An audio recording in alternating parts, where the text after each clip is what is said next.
Hello, I've been working on trying to make a glitter shader for the last few days, and I think I finally came up with something that looks really nice, so I wanted to make a quick video kind of showing how I did it so other people can recreate it because it's pretty dang cool. So here it is, and when we rotate around, we get this super nice sparkle that I'm a really big fan of. And then when we rotate the object too, it keeps that sparkle.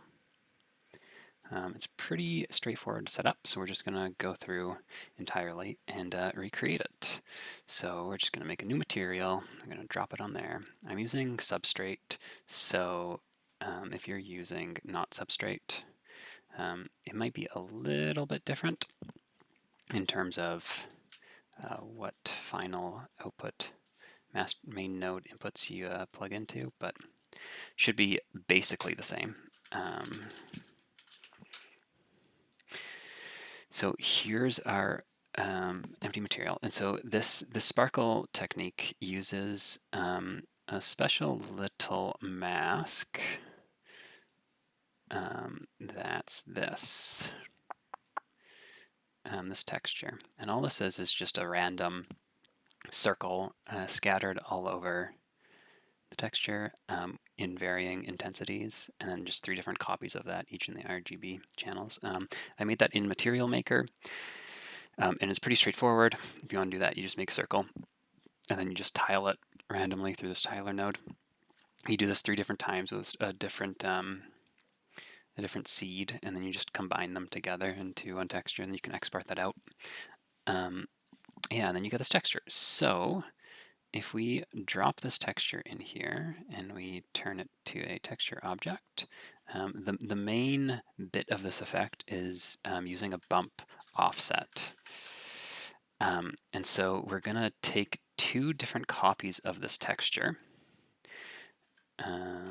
like this, and one of them is going to be our texture, and the other one's going to be a bump offsetted version of the texture. We're going to multiply them together, and that's going to create that shimmer. So this is just what the texture looks like on the object, like normal, right? We can throw a, texture coordinate, and we can divide this by some constant in order to scale the sparkle size up and down. So we're going to start with that.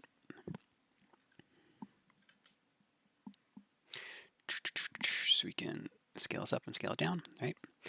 And then this is where the cool stuff happens. We're going to grab the bump offset node, and it needs a few parameters. It needs the coordinate, so we're going to pop in just this same coordinate, and then we're going to give it a height, and we're going to give it a height ratio input. We're going to leave the height ratio input at 0.05, and then the height we're going to put at like 3, and then we're going to plug this into that copy of the texture sample.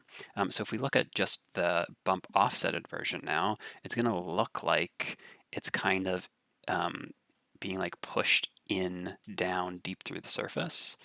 And so if we multiply these 2 together, this is where the cool thing happens. We get, see how there's like a slight offset between the 2, like there's 2 layers. They're just slightly behind each other.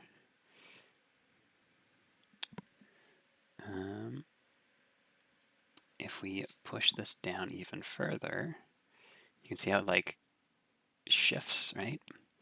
We set this to maybe about 3, and then you get that sparkle when it's being multiplied against itself, or against its offsetted version of itself, which is a really cool. So that's the basis of the effect. And then it's just adding in a few extra little bits. So for example, we probably don't want this in the diffuse. We want this to be a sparkling specular. And so what we can do for that is we can take this And let's just component mask it in the R channel to just grab the R channel for now. So instead of having green, red, and blue sparkles, we just have the red sparkles, which are going to be now grayscale, so they're going to show up as white.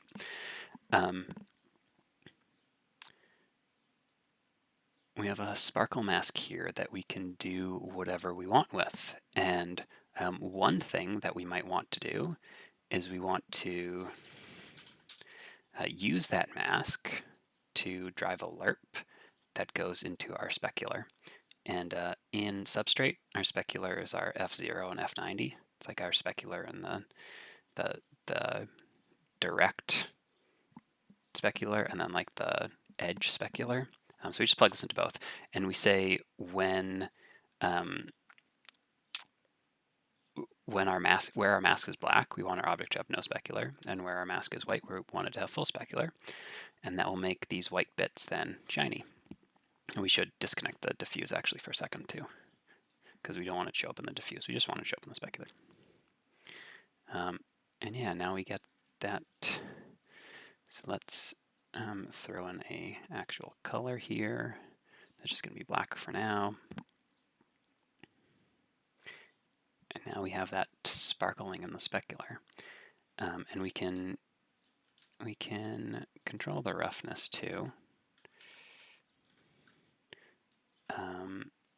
To get a slightly different look, depending if those sparkles should reflect the environment or not. Here you can see that it's reflecting blue up at the top and then white at the bottom because it's picking up the ground. But generally, I don't think we want that. So we just leave that at 1. And now we have a white little sparkle in the specular, which is super cool. But instead of this just being white, I think colored sparkles are much cooler. So what we can do is we can grab another texture sample. We can use the same UVs. And instead we're going to use a version of our texture that is just this. It's a little cellular flecks with a different color in each fleck. And that's going to be this one, this texture, right? So just a random color map. We're going to drop that texture in here, and instead of just using a white specular, we're going to actually use the specular color from here, from this map. And so that will color every little dot here a different color based on where it is from that color mask, which is already super cool. And then instead of just masking out the R here, what we can do is we can break this out and create a mask from all 3 channels by just summing them up. And this is just going to give us a higher density of sparkles. So we can add them up and then we can saturate them. And we can use this instead. And now we're going to get way more sparkles because we have 3 channels instead of just 1. And then, ooh, there's our sparkly sparkles. Yeah, it looks real cool. Finally, it doesn't change when you change the lighting direction, which is one thing that I think is a little bit weird. So the thing that you can do to kind of help with that, I'm just going to give this a tiny bit of color. One thing that you can help with that is you can actually kind of just push around these coordinates based on the light direction. So if you go light direction, just sky hemisphere light direction, and we can multiply this by some scale value to determine how much this light direction affects these coordinates. We're just going to put 0.01, and then we're going to component mask it to RG, and then we are going to add the coordinate. We're going to run that through that. And so when we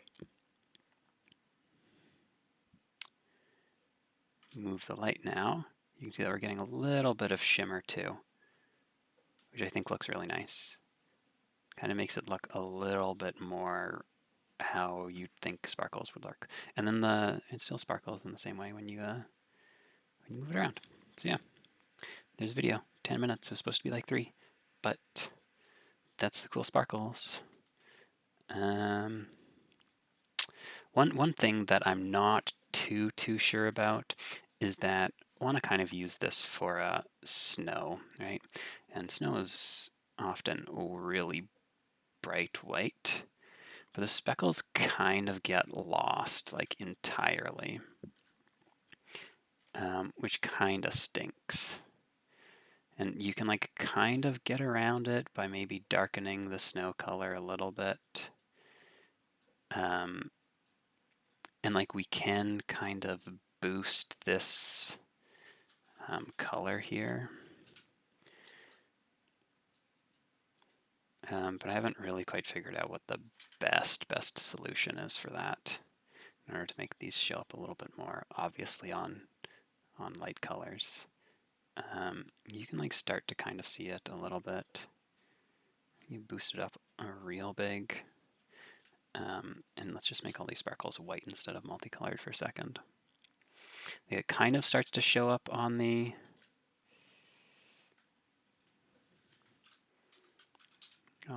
white there, but I think it still needs a little bit of work. Now it's like too bright in the on the dark side, I think. On the dark side.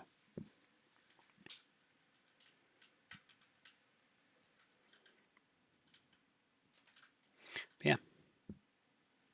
There's my glittery sparkle shader. Okay, thanks. Bye.